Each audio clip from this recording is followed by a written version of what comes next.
This is a Rough Tiger production.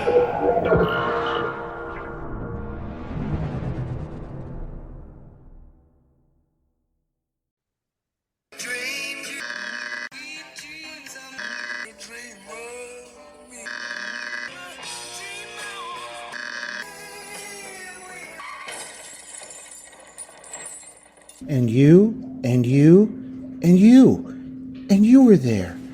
Some of it wasn't very nice, but most of it was beautiful. Hello. How do, Bryan, and listeners at home and abroad? Welcome to Dream Idiots.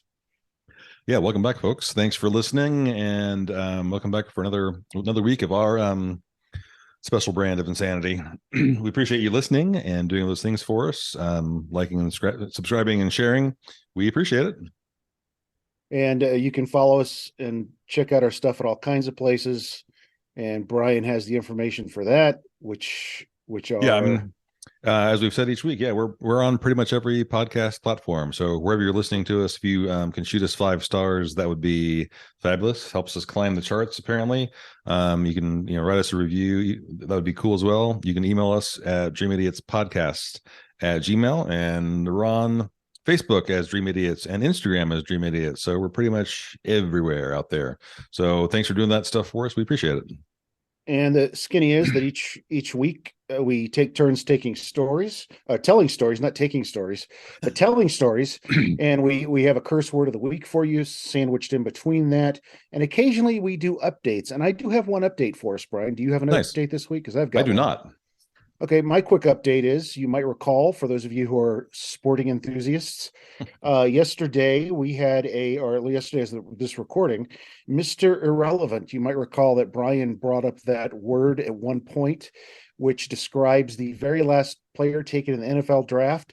Well, he won himself a pretty big football game yesterday. Is that correct, Mr. Brock Purdy? Because he's a pretty guy and he throws a pretty football. One for the San Francisco 49ers. So way to go, Mr. Irrelevant. Yeah, he's less and less relevant every day, I guess. Yeah, actually, I watched part of that game. He's actually pretty damn good considering he was the last pick. That's up the 256th pick or you're a hell of a long way down, but pretty cool. Yeah, not bad for Mr. Irrelevant. So way to go, Brock Purdy, Mr. Irrelevant. Yeah, there you go. This is an odd numbered episode, which means Bryan gets to go first. So it's all yours, Bryan. All righty. Well, this episode is actually coming out on the 17th, which is actually one day after MLK Day, which I personally feel like is a incredibly important and necessary holiday to be celebrating, especially the way things are these days in America. I'd be curious to find out from Martin Luther King III, who I know is still alive, how he would view life in America these days, and where we are on the spectrum with regard to racism, and if he thinks we've gotten any better now than we were all those years ago. But I personally, think it's fabulous. This is a holiday, and curses to those states, Arizona and whoever else, that refused to adopt MLK Day as a holiday, because there is no other day in my mind that warrants it more than this one. But to sort of commemorate that day, MLK Day, I wanted to talk about a perhaps lesser known African American person who is, I think, should be heralded and celebrated as a person who accomplished a lot in a time in this country when probably, even more so than, you and I can't even imagine the obstacles that Black people and women in this country face every day in 2023, let alone what they may have faced over 100 years ago. So we're going to talk today briefly about a woman named Bessie Coleman. Bessie was born 131 years ago, January 26th, coming up here, January 26th of 1892. She was born in a small town called Atlanta, Texas, which I'd never even heard of before. It's right up there near Texarkana. Tiny little town. She was the 10th of 13 children, born to George Coleman, who was a mixed African American who had Cherokee grandparents. More on that in a bit. And her mother was Susan Coleman, who was African American. 9 of her siblings survived to adulthood, which apparently was pretty common at the time. When she was 2 years old, she moved to Waxahachie, Texas, a town I'm sure you and I know well. They lived there as sharecroppers. Coleman began attending school there at the age of 6. She walked 4 miles each day to her segregated one-room school. She loved to read. She was good at math, and she completed her elementary education at that school. How the hell you segregate a one-room school? I don't quite know, but I guess they managed to maintain their racism. Do you hang a line of laundry down the middle? And I mean, something. Yeah, there must be a curtain, or some kids are always outside. Every year, her routine was school chores, but every year the routine was interrupted by the cotton harvest. They were sharecroppers. 1901, George Coleman, the father, leaves the family. He goes to Oklahoma, which was then known as Indian territory. So he went back to other family there, I judge, and she never sees him ever again. Wife and children did not follow, so they still stay there. At the age of 12, Bessie goes to the Missionary Baptist Church School on scholarship. And when she turned 18, she took her savings and enrolled briefly at, I can't believe this was the name of a school, but this was the name of the school, the Oklahoma Colored Agricultural and Normal University in Langston, Oklahoma. It's now just called Langston University. But she only completed 1 term before she ran out of money, and she had to go back home. 1915, she's 23 years old. She moves to Chicago, where she lives with 2 of her brothers. She finds a job as a manicurist at the White Sox barber shop, which I assume must have been close to the White Sox field at the time. And she had clientele there. I mean, Chicago was a big and booming city. I'm sure it must have blown her away compared to Waxahachie. But she heard tales from pilots coming back from World War I about their exploits in the air, their exploits as pilots. She took a second job as a restaurant manager of a chili parlor, and she wanted to save money because she wanted to become a pilot. The problem that you have probably already anticipated is that flight schools in America at the time did not admit women and did not admit Black people, and so she was sort of doubly cursed on that front. But there was a guy named Robert S. Abbott that she someone became friends with. He was the publisher of the Chicago Defender newspaper, and he encouraged her to study abroad. He later basically became one of her financial sponsors, along with a Chicago banker, a guy named Jesse Bingham. So she's still in Chicago, has dreams of becoming a pilot.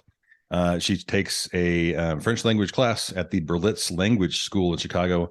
And then November 20th, 1920, she gets on a boat, sails across the Atlantic to France, and starts to learn how to fly. She's first starts to learn in a plane called the Newport 564. It's a biplane with, quote, a steering system that consisted of a vertical stick the thickness of a baseball bat in front of the pilot and a rudder bar at the pilot's feet, unquote. Only, just 8 months later, June 15th, 21, Coleman becomes the first Black woman and the first Native American to earn an aviation pilot's license, and the first Black person and first Native American to earn an international aviation license from the Fédération Aéronautique Internationale in Paris. She wants to keep studying. She spends two more months there in Paris studying with some other pilots in the area. September 21, she sails back to America, and she is, she's basically heralded as a kind of a media sensation when she comes back. The problem is, though, this is 1921, and there's not really money to be made as a pilot. There's not airmail. There's no commercial flights yet. This is before Amelia Earhart. This is before Charles Lindbergh. She's a bit of a celebrity, but she doesn't really see a way to make any money. So she decides that she has to go back to Europe for more training. So she goes back in February 22, sails back for Europe does more training in both in near Paris, and then also goes to the Netherlands and studies for a period of time with a guy named Anthony Fokker, who's no relation to the movie of I that was name, about to as far say. as I know. But she traveled to Germany, visited the Fokker Corporation, Fokker. No relation to that And either. I have no idea. I didn't dive that far into it, but she basically wanted to learn how to, become a better pilot. And she was launching a career in what's called exhibition flying. She was going to become a barnstormer. So somewhere in this window of time, she is given the nickname Queen Bess, and she was an incredibly popular draw when she comes back to the States. She's written about quite a bit. She's in the press. Reporters like to write about her. She's quite personable. She's well respected and admired by blacks and whites, wherever she goes. She mostly flew a biplane called a Jenny. It's a Curtiss JN4, and then would occasionally also fly other aircraft as necessary, because they were kind of surplus airplanes around left over from World War I that hadn't been used in combat. Made her first appearance September 3rd, 1922, at an event on Long Island honoring the all-black 369th Infantry Regiment of World War I. It was held at the Curtis Field on Long Island near New York. And it was sponsored by her friend Abbott and the newspaper. And Coleman was billed as the world's greatest woman flyer. Featured exhibitions from her and from 8 other pilots, including a black parachutist, a guy named Hubert Julian. A few weeks later, she goes back to Chicago, does an air show there, this time honoring World War I's 370th Infantry Regiment. Sure, I mean, her skills are definitely getting better and better. She does all these daredevil maneuvers, figure eights, loop-de-loops, these near-ground dips, very, very close to the crowd, and the place just freaks out and goes nuts for her. So she definitely is, she's not a minor celebrity. She, at the time, she's definitely, garnering a lot of attention, gets a lot of admiration. I'm sure that the buzz of having cheering crowds, is thrilling for anyone. But she hasn't lost her sight, her goal of making something of herself, basically. She would be occasionally criticized for being opportunistic, from being flamboyant, and she definitely, liked the attention. But she was also, those that wrote about her couldn't deny the fact that she was confident and capable, and she would do nothing to prevent herself from learning a difficult stunt or gaining a skill. She did have a couple of crashes. She broke her leg, broke a few ribs in February 1923. But she continued, around this time to, as she's flying, she's doing her best to fight racism. This is exactly 100 years ago. The crash I just referenced was February 22nd of 1923. She spoke to audiences across the country about aviation, but she spoke directly about the goals for African Americans, what they can and can't do. And at many of these events, they would, those that were putting the event on would occasionally try to prohibit the attendance of black people, and if that happened, she would refuse to participate. She would just say, "Nope, if black folks aren't allowed in, I'm not flying." Also in the 1920s, she spent some time in Orlando, Florida. She kind of sort of became adopted by, very, very close family friend with a man named Reverend Hezekiah Hill and his wife. So spent some time there. They basically viewed her as an adopted daughter. She stayed there for an extended period of time, opened a beauty shop even, to earn some extra money, because she was hoping to buy her own plane. She didn't own her plane at this point. The plane was owned or underwritten by the Chicago Defender. So her acclaim continues to grow. She has all these contacts in the media, and then eventually she's offered a role in a feature-length movie. The movie's called Shadow and Sunshine. And she accepts the role because she's hoping it's going to be the next logical step to to her career, and she'll make some good money off of it, and it's probably way safer than barnstorming and walking out onto the wing of a plane.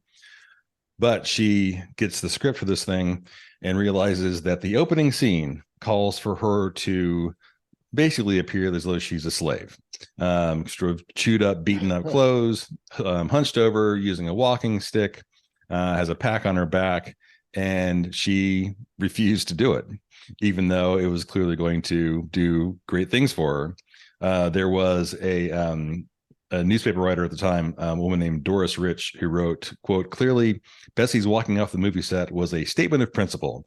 Opportunist though she was about her career, she was never an opportunist about race. She had no intention of perpetuating the derogatory image most whites had of most blacks," unquote. And so she proceeded with the barnstorming, been putting on these shows, basically anywhere that she was invited. April 30th, 1926, she was in Jacksonville, Florida. She had finally saved enough money to purchase a Jenny. She purchased a Curtiss JN4 in Dallas.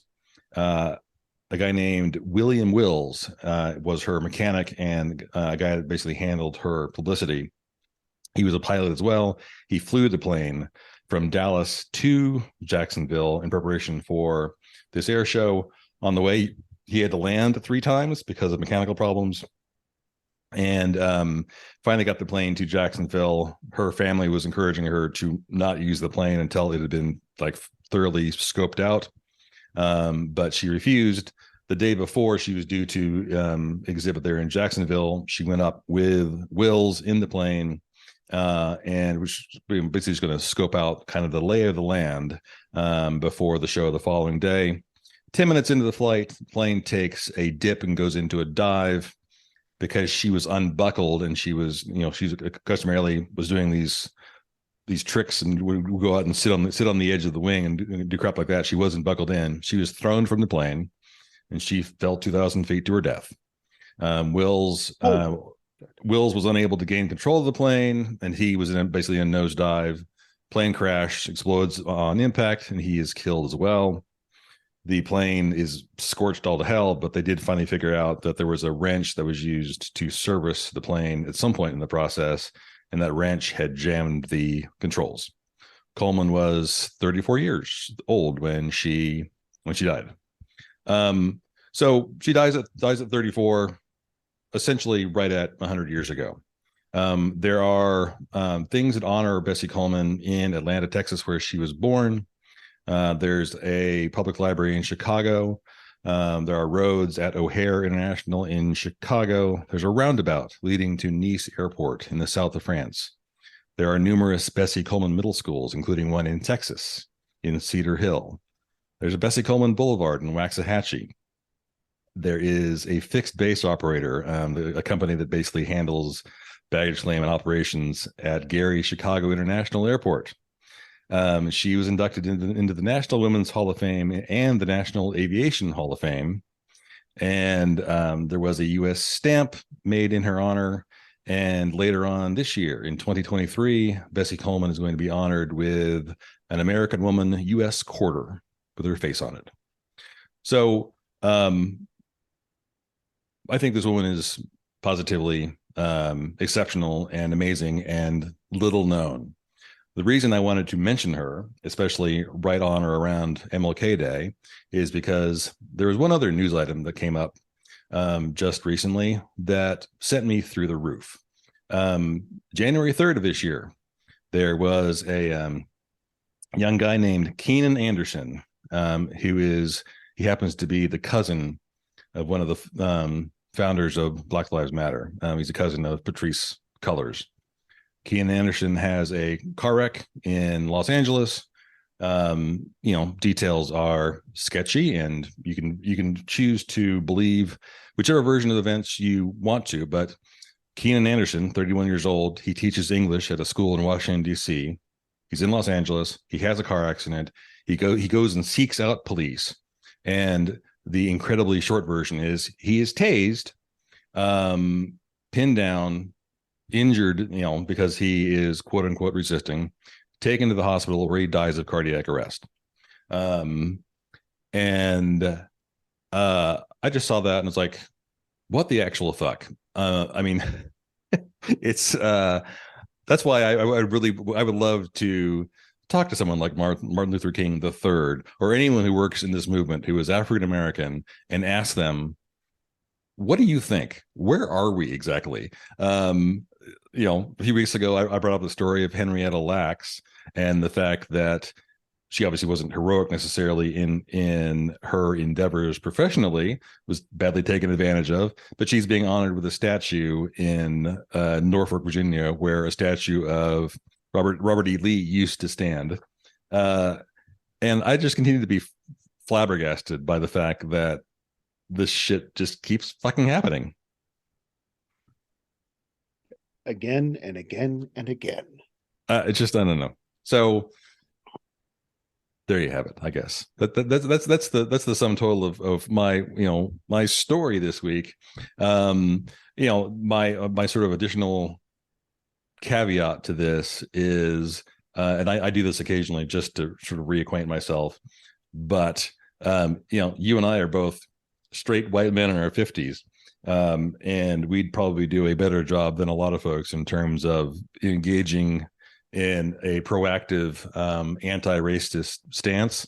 But anyone who's listening to this who wants to be reacquainted with what you can do and what you should do, just go to Google, type in how to be anti-racist.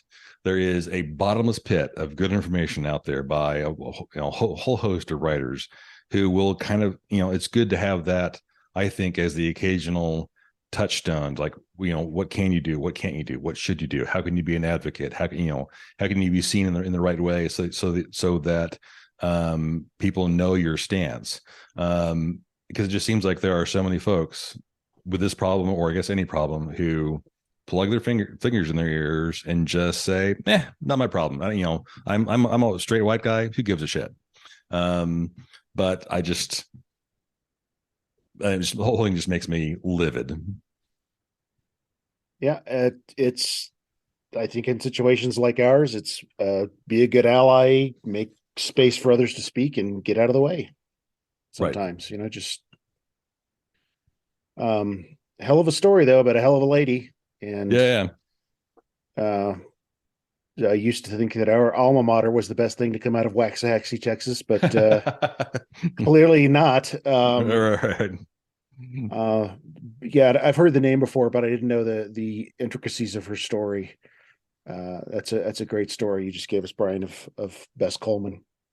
Yeah, and apparently Amelia Earhart was inspired by her. So so if a white lady in the 30s can look at Bessie Coleman and go, wow, what she was able to do literally 100 years ago was stunning.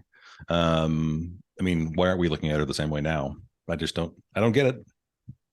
Yeah, and another example of, and really one of the, it's probably not the earliest, but another early example of folks of color having to go to Europe for right. Paris, Copenhagen, to be accepted for who they were and to be able to do extraordinary ththings that they weren't allowed to do here in the States. Right, absolutely. And how long and how expensive would it have been if if it's 1922 and you're in Chicago and you say, okay, I have to go to Paris. How long does it take you, and how much does that cost? I have no idea. So you take a train, didn't you? I don't know. Just the work involved in doing that was just incredible. Yep. Anyway, not that funny, but interesting and maybe slightly worthwhile considering the date. Yes, sir. Well done, Bryan. Thank you. Yeah. So we do have a quick curse word that's kind of along the same lines. It's time for the Dream Idiot's curse word of the week. The curse word this week is cunning. Stunt. As used in the sentence, Sarah Huckabee Sanders is now governor of Arkansas, and had 2 cunning stunts in her first week. Did you hear what Sarah Huckabee Sanders did in her first week as governor? I know that her first area of action was to ban the word Latinx or Latinx from the lexicon of public discourse in the state of Arkansas. Yeah, Mhm. she did that, and she also banned CRT. Yeah. Well, Not that anyone. I mean, genuinely, no one was clamoring for her to do either one of these things. But she had to quickly stick her neck out. And, I'm racist too. So okay, thanks, Sarah. We knew that, but okay. well, I think part of one of DeSantis's plans out in Florida was to quote ban critical thinking. Just period, flat out. It's right. apropos of nothing. Right. We would appreciate it if you were more minion like. I would have to look into that for more information, but I believe I heard that today and was like, wait, what? That can't be right. Flat out ban critical thinking. You're you're saying the quiet part out loud there. Well, I can't promise that my story today is going to be funny either, although I'm darn well going to try at this point, Bryan. Now, for those of you who haven't heard yet, Bryan, we often say here at Dream Idiots that we're not a true crime podcast. That's true. But with that in mind, here's a story that has a wee bit of true crime in it. Okay. Let's start off, Bryan. What are the 5 most common ways to try to murder someone in the United States? Want to take a shot at that? 5 most common ways to murder someone. I would guess shooting, guns. That's right. That's number 1 by a mile. Mm-hmm. Stabbing. That's number 2. Yep. Strangulation. That's number 3. Bryan, wait a minute. How do you know this? Go ahead. No reason. Wood chipper. No, what's going to be number 4? Poison. Poison is number 5, and I'm going to give you number 4. Blunt objects are striking. Okay. Yeah, okay. So obvious. Now you say it right. Let's put a pin in that. We'll come back to that. Okay. So guns of any type, way out in the lead, 74.449%, followed by bladed or piercing weapons at 0.0919%, suffocation at 0.0259%, striking at 0.0112%, and poison at 0.0069%. That drops off in a huge hurry. Huge hurry. But let's put a pin at that. And that is from the American Council on Science and Health in 2016. So that's fairly old, but these numbers have retained pretty much that's been pretty much the same kind of idea there going on. The top 3 don't really change. That is guns of any kind, bladed or piercing weapons, and suffocation. Now let's go back in time a wee bit and talk about a trial in Appalachia. Glenn Summerford was charged in 1991 with the attempted murder of his wife, Darlene, in early October of that year. The trial took place in Scottsboro, Alabama, and that's a town in the northeast corner of that state near the Tennessee River. And this is kind of cool. They are equidistant from the Tennessee border to the north and 30 miles, and 30 miles to the Georgia border to the east. So they're right up there, exactly 30 miles from both of those states. A writer and reporter by the name of Dennis Covington, who's a stringer for the New York Times, based out of Birmingham, and himself an Alabama native, was sent to cover the trial and described Scottsboro as, quote, an efficient little mill town at the foot of the Appalachians, quote, unquote. The citizens of Scottsboro had families who had, quote, come down from the mountains after World War II, end quote, to create a better life. The mountains which surround Scottsboro on 3 sides are, and some of these sound like they're straight out of, I don't know, let's call it a William Faulkner novel, Poorhouse Mountain to the west, Tater Knob to the north, and then to the east, Sand Mountain. This is a plateau of some 1,875 square miles at the southernmost tip of the Appalachians. Okay, so it's kind of nestled in this cradle of Poorhouse Mountain, Tater Knob, and Sand Mountain. And I'm guessing a knob is just the description of a smaller mountain. Dennis Covington covered this trial, as I said, for the Times, and he would go on and write a book which partially discussed this trial. I'll get to him in his book in a moment. This trial divided pretty much the town and the couple's friends and families into 2 camps. those supporting Darlene in her accusations, and those who defended Glenn. It seems as though both husband and wife had alcohol abuse problems, and there were accusations from both about the other's marital infidelity. They were described as having backsliding ways. The pair were well known in the area owing to Glenn's position as a pastor. He was a pastor in the Church of Jesus with Signs Following. Have you ever heard of this church, Bryan? No. Church of Jesus with Science Following. Signs Following. Okay. Yeah. The Summerfords Church was a holiness church, which is a branch of Pentecostalism. And Bryan, what do you know or think you know about Pentecostalism? Oh, I mean, I've heard of it. I know zilch about it. Okay, well, here's a few notes about it. As per Harold Bloom's excellent 1992 book, this is a book I read either in college or in graduate school. It's called The American Religion, and it's all about basically 5 main strands of American religions that cropped up after Cane Ridge in Kentucky, the Great Awakening in 1801. Okay. So he spends time looking at LDS Church, Jehovah's Witnesses, Seventh-day Adventists, and Pentecostalism, another big one he looks at. What he describes in a Pentecostal service is that the Holy Spirit descends upon and among the congregation. So the Holy Spirit comes down and spreads among us in the group as we're sitting there in church. And one of the important elements of this is that the charismatic experience is privileged over every other aspect of Christianity. And by charismatic experience, he means the evidence of charismata. And what that is holy or spiritual gifts.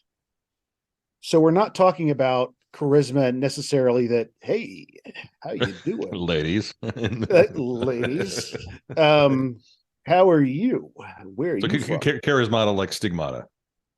In a way, yes. Right. Holy or spiritual gifts such as speaking in tongues, which is often the term is actually glossolalia, or xenoglossy, which is kind of related, which is speaking in a language heretofore unknown to the speaker. So suddenly you start speaking French and you've never spoken French before.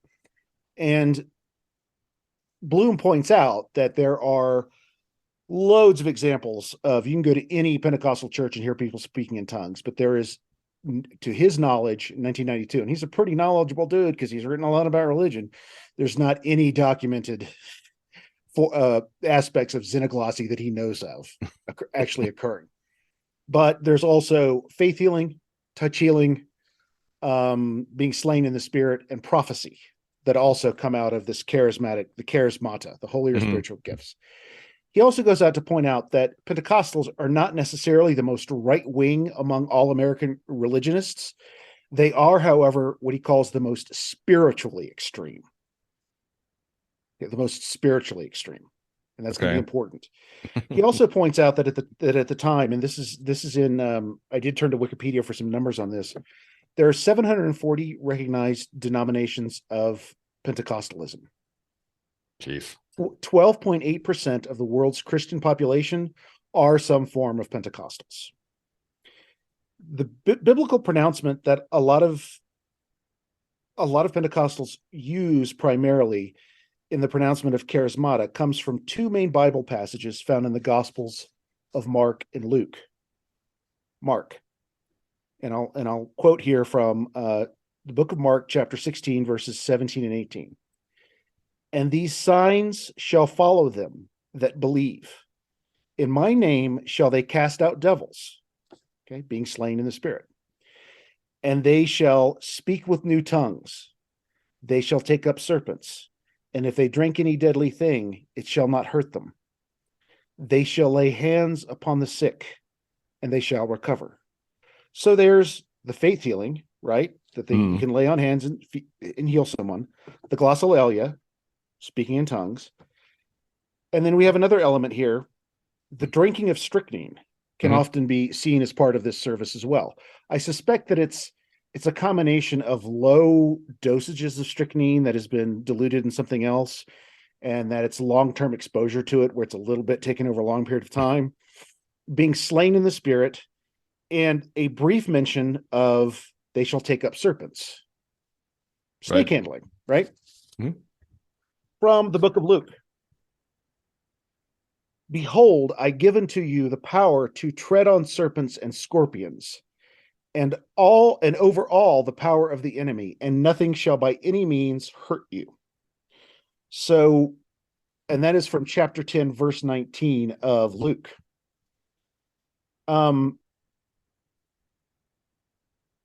So, for example, in Covington's book I mentioned earlier, the author describes a moment where he and a friend are stopped by a preacher as they're driving up to one of these churches in Tennessee, one of these holiness churches.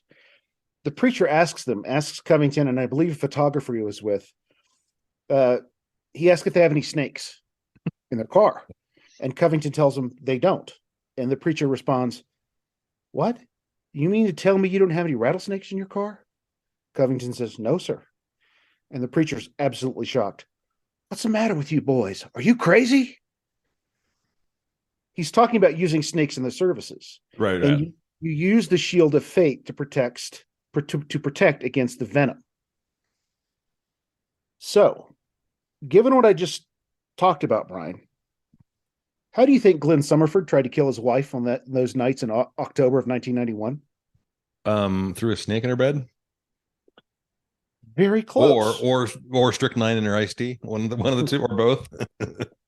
He forced her at gunpoint on 2 separate nights, consecutive nights, to stick her hand inside a cage of rattlesnakes he kept for his religious services. These were canebrake rattlesnakes. She chose both times to stick her left hand in and was bitten 2 nights in a row. She got very, very sick.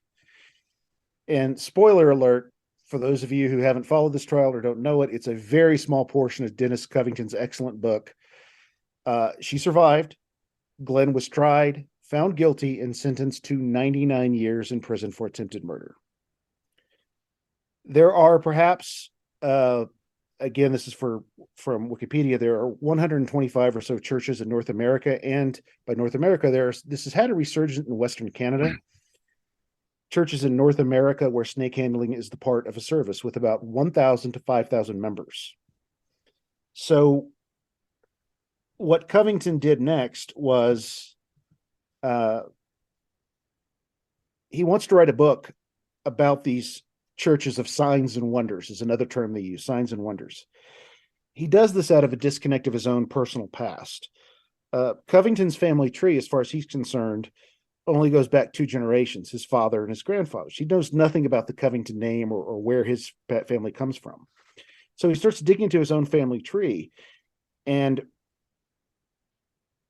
he starts to attend fairly regularly so he can understand more about these services.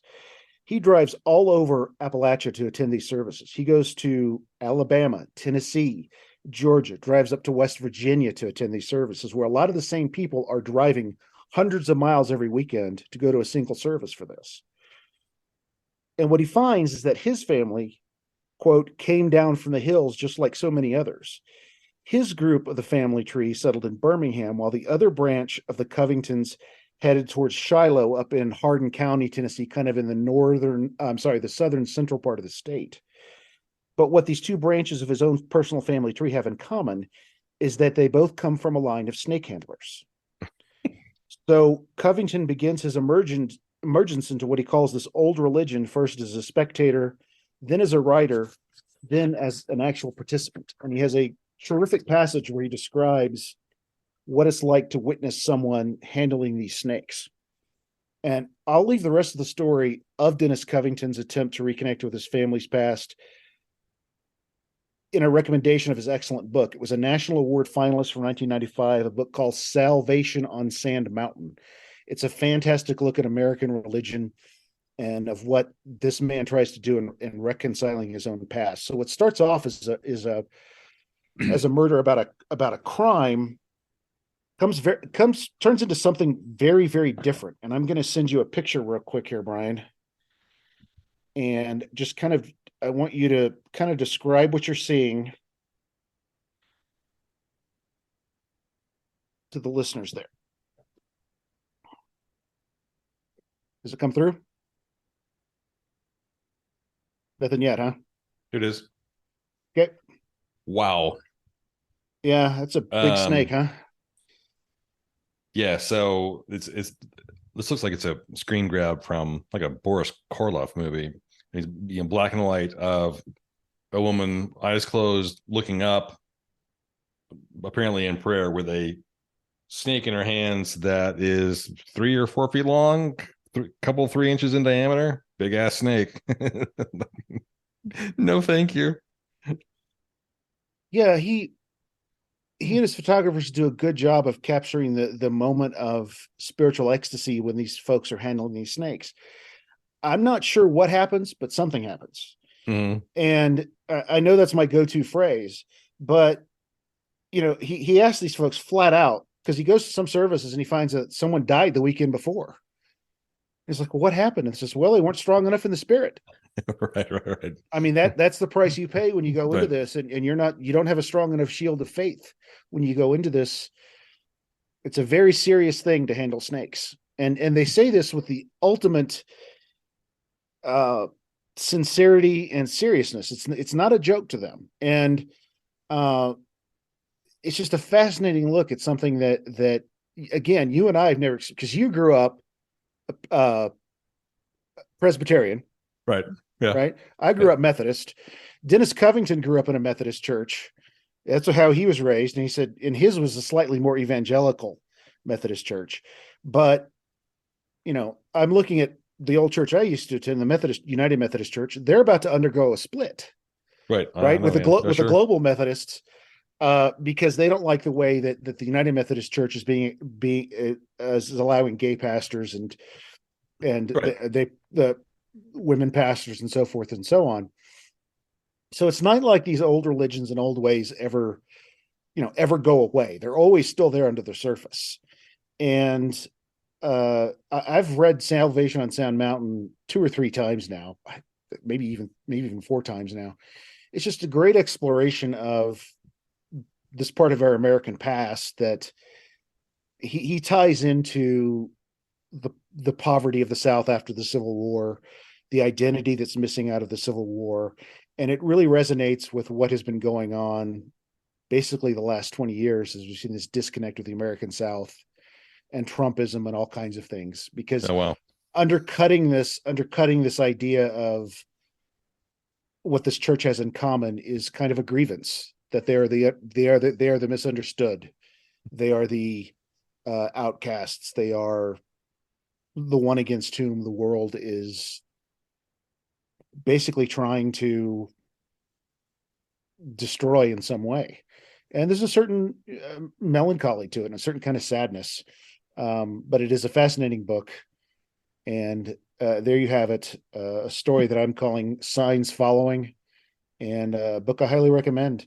The sources for this were Harold Bloom's 1992 book, The American Religion, The Emergence of a Post-Christian Nation, Emergence of the Post-Christian Nation, Simon & Schuster, Dennis Covington's National Award finalist book, Salvation on Sand Mountain, from Hachette Books, 1995, and Wikipedia for up-to-date info on population, denominations, and membership numbers of churches in the Pentecostal realm. So there you have it. Yeah, the whole notion of poor white folks being put upon is, I don't know. I have zero sympathy. Well, I totally I understand and appreciate. There's certainly probably, I'm sure it is genuine. I'm sure it is. I'm sure there is melancholy there for the olden times. But I'm sorry, go to school. well, there's this passage that really caught me that somehow I've missed or forgotten the first few times I read it, where he says these are folks who came down after the war, and he says, not the Civil War, World War II. That's how long it took for modernity to come to these places. Right. And that really struck me, that it was just so wow, plumbing, plumbing is now still kind of fancy. and I'm personally one generation removed from that. I mean, right. My mother used an outhouse. My mother, there were times when my mother's family ate squirrel because that was all there was to eat. Right. It was just there. Right. You cheat it, right?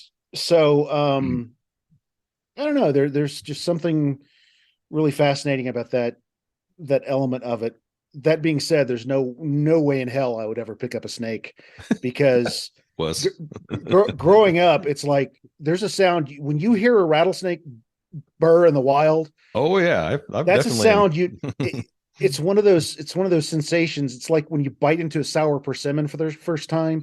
That's a taste you'll never forget. And that the sound equivalent is hearing a rattlesnake burr in the first time in the wild. We're like, right. When you can't see it. That's yeah, and you're just like, I'm never gonna or see it or not. When you hear it, you're like, Jesus, that's the most terrifying thing I've ever heard. You don't forget that. And when I was a kid, I used to go out and play in the pastures and fields of where my grandfather, my mother's father, was a genuine cowboy. They lived out on a ranch, and he had a specific number of cows he took care of for the ranch he worked for. And I'd go out and play in the pastures, and I'd see 2 or 3 rattlesnakes a day. And you don't mess with those things. You give them a wide berth. Yep.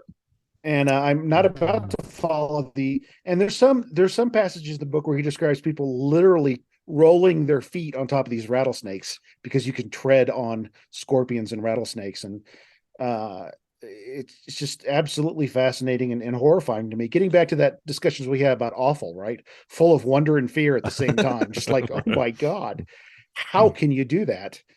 Anyway. Yep. I've had that story rolling around. I want to talk about that for a long time time. Thought I'd get that out there. We actually, you and I have friends who I probably can't name by, I can't mention names here, but who are from that part of the world, who in the 90s worked in TV news, and who I know have been in the room when strychnine and snakes were handled. Oh, I wouldn't doubt it. Yeah. I wouldn't doubt it. And in the Birmingham, Muscle Shoals area, there was news coverage where people we know were in the room, was like, and so it's crazy. Just and there's characters from the book that I looked up who are real people, and they're named by their real names. Mm-hmm. And I was like, I wonder where, because there's one guy who's dead. He died like 2 years after this book was written. How did he die? Snake bite. Yeah, and it's just it's a hell of a way to look at the world. I'll put it that way. Anyway. Yeah, absolutely. That's there you go. A non true crime story with a wee bit of true crime in it. Nice. Yeah. So super cool. All right. Well, thanks for listening, folks. That's another Dream Idiots for January, the week that was January 17th, 2023. We appreciate you doing the stuff for us. Please like and subscribe and share our stuff. Have had some nice ratings in the past week. We appreciate it. Not our funniest episode, but perhaps our strangest combination of stories so far. Definitely a weird combo. Maybe we'll try for funnier next week. What did they have in common? Well, the stories took place in the furthest northeast corner of the respective states. That's about all they had in common. Yeah, not much overlap. Right. That's all right. Well, be good to each other, folks. See you later. Bye. This is a Rough Tiger production. Bong bong. Mm-hmm. Bryan. Bong bong. Bong bong. Bong bong. Good.